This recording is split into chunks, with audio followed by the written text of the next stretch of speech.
Hello guys, welcome to a brand new video on daily tutorials. In today's video, I'm going to teach you some easy steps on how you can reset your membership details on the Barclays Bank. Before we start the video, don't forget to like, share and subscribe to the channel for more such useful tutorials. Without further ado, let's move on to the video.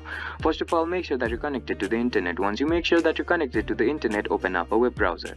Now, once the web browser is open up on your screen, type in www.barclays.co.uk and hit enter.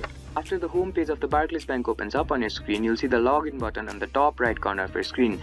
Go ahead and click on it. Once you click on the login button, you'll be guided to another page. In this page, scroll down and click on the Don't Know Your Membership Number button. After you click on that button, you'll be further guided to another page. In this page, you'll have to fill in some credentials. You'll have to fill in your last name, date of birth, account type, card number here, and then click on the View Membership Number. Once you click on the View Membership Number, you'll be guided to another page which will help you to see or reset your membership details on the Barclays Bank. I hope this video helps you to reset your membership details on the Barclays Bank. Don't forget to like, share and subscribe to the channel for more such useful tutorials. Thank you for watching.